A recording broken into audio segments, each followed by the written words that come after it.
السلام علیکم ورحمۃ اللہ۔ قرآن شریف بخشنے کا طریقہ کیا ہے؟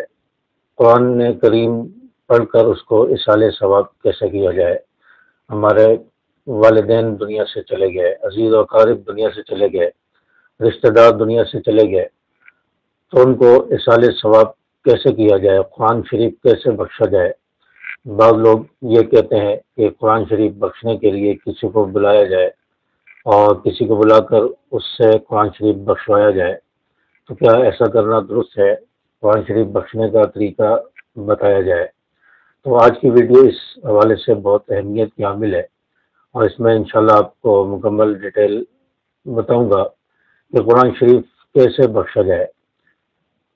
تو قرآن شریف بخشنے کا طریقہ بالکل آسان ہے۔ یہاں پر میں 3 چیزیں آپ کے سامنے شیئر کروں گا۔ پہلی بات، قرآن پاک پڑھتے وقت نیت کیا تھی؟ قرآن پاک پڑھتے وقت آپ نے کس نیت سے قرآن شریف پڑھا؟ قرآن شریف پڑھتے وقت آپ کی نیت یہ تھی کہ میں اصالہ ثواب کے لیے قرآن پڑھ رہا ہوں، یا خواتین ہیں تو میں اصالہ ثواب کرنے کے لیے قرآن شریف کی تلاوت کر رہی ہوں۔ تو اگر قرآن شریف کی تلاوت کرتے ہوئے یہ نیت تھی، تو آپ جیسے ہی قرآن پاک کی تلاوت شروع کریں گی یا کریں گے، تو اس کا ثواب آٹومیٹکلی آپ کے مرحوم کی روح کو پہنچے گا، اور اس کا ثواب جو ہے اس کو پہنچنا شروع ہو جائے گا۔ جتنا آپ پڑھتے جائیں گے اس کا ثواب آپ کے والدین ہیں یا آپ کے عزیز و اقارب ہیں، بہن بھائی ہیں، کوئی رشتہ دار دنیا سے چلے گئے، تو اس کا ثواب اس کو ملتا رہے گا۔ اور دوسرا طریقہ یہ ہے کہ پہلے نیت نہیں تھی، یعنی پڑھتے وقت نیت نہیں تھی، پڑھنے کے بعد نیت کی۔ تو پڑھنے کے بعد جب نیت کر لی اور زبان سے نیت کر لی کہ اس کا ثواب جو میں نے تلاوت کی ہے، اس کا ثواب ہمارے مرحوم کو پہنچ جائے، ہمارے فلاں عزیز کو پہنچ جائے، یا ہمارے والدین اگر دنیا سے چلے گئے ان کی روح کو پہنچے، تو قرآن شریف پڑھنے سے پہلے یا پڑھتے وقت یہ نیت نہیں تھی، لیکن پڑھنے کے بعد تلاوت کر کے جب آپ فارغ ہوئے اس وقت آپ نے نیت کر لی اور زبان سے الفاظ کے لیے کہ جو کچھ میں نے پڑھا ہے اس کا ثواب ہمارے فلاں عزیز یا والدین کی روح کو پہنچ جائے، یا اللہ اس کا ثواب ہمارے والدین کی روح کو پہنچا دے، تو یہ طریقہ بھی جائز ہے۔ اس طرح بھی اس کا ثواب جو ہے آپ کے مرحوم والدین یا عزیز و اقارب کو پہنچ جائے گا۔ اور نمبر 3، تیسرا طریقہ یہ ہے کہ قرآن شریف پڑھنے کے بعد آپ دعا کر لیں۔ آپ ہاتھ اٹھا کر دعا کریں گے کہ یا اللہ جو کچھ میں نے پڑھا ہے، جو کچھ میں نے قرآن شریف کی تلاوت کی ہے، اس کا ثواب ہمارے والدین کی روح کو پہنچا دے، اس کا ثواب ہمارے فلاں عزیز رشتہ دار کو پہنچا دے۔ تو ہاتھ اٹھا کر آپ دعا مانگیں گے، تو اس طرح بھی آپ کا جو پڑھا ہوا ہے قرآن شریف کی آپ جو تلاوت کریں گے اس کا ثواب آپ کے عزیز و اقارب، آپ کے رشتہ داروں کو یا آپ کے والدین ہیں تو ان کو پہنچ جائے گا۔ تو یہاں پر دعا کیسے مانگیں گے، دعا کا طریقہ کیا ہوگا؟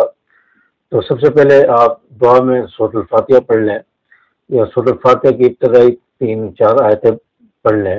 اس کے بعد آپ درود شریف پڑھ لیں، درود شریف درود ابراہیمی پڑھ لیں، یا کوئی بھی آپ کو درود شریف آتا ہے تو آپ درود شریف پہلے پڑھیں۔ اس کے بعد اللہ تبارک و تعالیٰ سے دعا مانگیں کہ یا اللہ میرے والدین دنیا سے چلے گئے، یا میرے فلاں عزیز و اقارب یا رشتہ دار دنیا سے چلے گئے، یا اللہ میں نے جو قرآن پاک پڑھا ہے، جو تلاوت کی ہے، اس کا ثواب ہمارے ماں باپ کی روح کو پہنچا دے، اس کا ثواب میں اپنے والدین کی یا اپنے عزیز و اقارب کی روح کو پہنچانا چاہتا ہوں، اصالہ ثواب کرنا چاہتا ہوں، اس کا ثواب میرے والدین کی روح کو پہنچا دے، ان کی قبر کو نور سے منور فرما دے، ان کے درجات بلند فرما دے۔ تو اس طرح آپ دعا کر لیں۔ آخر میں پھر آپ درود شریف پڑھ لیں اور سورۃ الفاتحہ پڑھ لیں، اللہ کی حمد و ثنا کر لیں۔ تو اس طرح اپنی دعا جو ہے وہ آپ ختم کریں گے۔ تو اس طرح بھی آپ اصالہ ثواب کر سکتے ہیں۔ تو اصالہ ثواب کرنے کا کوئی خاص طریقہ نہیں ہے، یا کسی کو بلا کر اصالہ ثواب کروانا، کہ کسی بڑے کو بلایا جائے، کسی پیر مرشد کو بلایا جائے، یا کسی اپنے بڑے کو، کسی پیر کو بلایا جائے تو وہ اصالہ ثواب کرے گا تو تب اصالہ ثواب ہوگا، ورنہ نہیں ہوگا۔ تو ایسی کوئی بات نہیں ہے۔ آپ اصالہ ثواب کی نیت کر لیں تو تب بھی آپ کے والدین کو، آپ کے عزیز و اقارب کو اس کا ثواب تلاوت کا پہنچے گا۔ آپ بعد میں نیت کر لیں اور زبان سے الفاظ کہہ لیں کہ جو میں نے تلاوت کی ہے اس کا ثواب ہمارے عزیز و اقارب والدین کی روح کو پہنچا دے، تب بھی پہنچ جائے گا۔ یا تلاوت کرنے کے بعد آپ ہاتھ اٹھا کر دعا مانگ لیں تو تب بھی آپ کے والدین کی روح کو ثواب پہنچ جائے گا۔ تو اصال ثواب کرنے کا طریقہ اور اصال ثواب کرنے کے لیے ہمیں کیا دعا کرنی چاہیے، تو اس کا مکمل طریقہ آپ کو آ گیا ہوگا۔ امید ہے کہ بات آپ کو سمجھ آئی ہوگی۔ ویڈیو کو آپ اپنے دوست صحباب کے ساتھ شیئر ضرور کریں، ویڈیو کو لائک بھی کریں، اور چینل کو بھی اگر مناسب سمجھیں تو سبسکرائب ضرور کرتے جائیں۔ السلام علیکم ورحمۃ اللہ۔